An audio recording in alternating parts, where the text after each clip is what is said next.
there was a golf course that was within walking distance of our home. Now, there was only one golf course in the Washington area where black golfers could play. And the benefit to us kids was that whenever black entertainers, famous blacks, whether musicians or athletes or whatnot, many of them played golf. And the only golf course that could come was to the one right in our neighborhood. And so I got to see Joe Louis, who was a heavyweight champion. I got to see other famous musicians, a few movie stars. And when the words come out, the kids would kind of spread the words, and we go racing up to see these famous celebrities. When I was probably in my junior or senior year in middle school, I was pretty good size, pretty strong. And I thought that maybe I could earn some money caddying. To me, caddying was, I just was like a pack mule. I just carried the bag and followed the golfer wherever he wanted to go. So I went over and just saw a couple of guys getting ready to play golf, guys, adults. And I said, can I caddy? I'll carry your bags for you. Okay, kid. And so I teed off and I got the bag and let him put his club in. We started walking. And he said, did the ball go over here? I thought it went over here. And he asked me, where'd the ball go? I didn't know that was part of the job, to watch the ball, right? So after maybe just 2 holes, 3 max, after I displayed that I didn't have a clue as to what I was doing, guy reached in his pocket and gave me 50 cents and said, get the hell off of this golf course, boy. There's a clubhouse, and there was like a snack bar in there, right? And so for 50 cents, I could get a milkshake. So today wasn't a total loss. I just had displayed my total ignorance about golf, and but I got a reward anyway. I can buy a milkshake.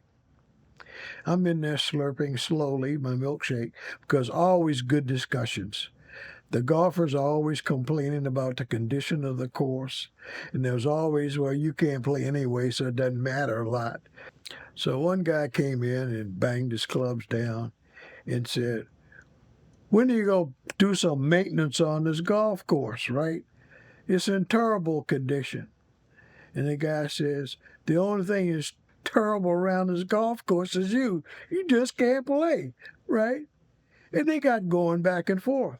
And pretty soon it wasn't a joke anymore, right? It's getting heated. And then the guy who was being belittled because others start chiming in because, giving another zinger about how poor he was as a golfer, he disappeared. Well, before I finished my milkshake, he came back, pulled out a pistol, and shot the guy who started ragging on him. Now, people saying, hey, what are you doing? You crazy? Somebody call the police, right? I don't know how badly he was injured. I don't know. As soon as I could scoot my way out of there, I was gone. So I don't know anything about the aftermath. But one of the things I learned, you have to be extremely careful when you're in a situation with people who have nothing. Not only do these people have nothing, they don't care a lot about somebody else's life. So when you're in that environment and can recognize you're in that environment, tread water carefully. I mean, be nice, be extremely polite, and clear out as soon as you can. I've always been a pretty good baseball player. I may have mentioned before because I was proud of it growing up. I never played a baseball game that anybody hit the ball as far as I could hit the ball. So I didn't have any trouble making a baseball team. I had a good batting average. I started as a sophomore. My sophomore year was a good hitter. Something happened in my junior year. I couldn't hit for anything. And I didn't want to lose. I played the outfield. I didn't want to lose my position because I couldn't hit. So I had to figure some way of getting on base as a lousy hitter. So I started wearing a sweatshirt under my uniform, and pitches that I didn't think would hurt too badly, I turned like I was trying to get out of the way and let it hit off my arm or my sleeve, and I'd get a walk. So even though I wasn't hitting well, I preserved my job as a starter by getting on base as if I was getting hits, right? I got some hits, but my batting average was bad. Well, here I am with my poor batting average, and here's this guy either hitting people, striking people out, or walking them. He's throwing hard, and I had my magic moment. I swing. The pitcher had to duck because I fired the ball right at him, and it was headed right for him, so he had to duck. And the second baseman, the ball is rising when he gets over second base, and he couldn't quite reach it. And the center fielder started back and then looked up, because when it went over the center fielder's head, it was still rising. The ball went off the field, over a tree, and over the roof of a house that bordered the baseball field. The longest shot you can possibly imagine. So I'm standing there thinking, boy, it's about time. That might be the hardest I ever hit a ball, right? Apparently, I stayed there so long admiring my work. The coach got up, ran over, grabbed the bat out of my hand, pushed me in the back and said, "Run, dummy!"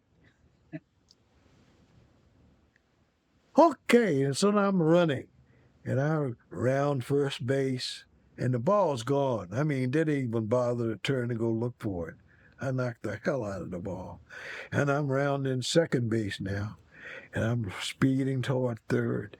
And as I round third base, some leather-lunged person sitting on the hill watching the game.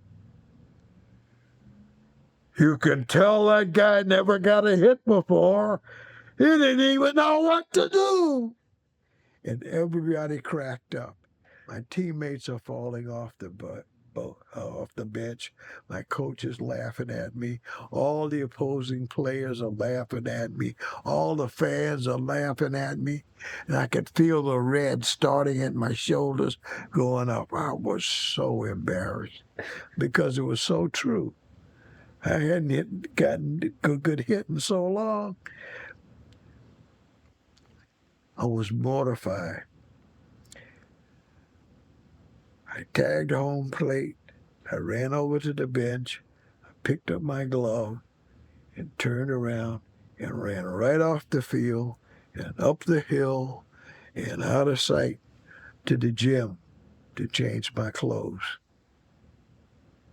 I was mortified. I was so embarrassed. Anyway,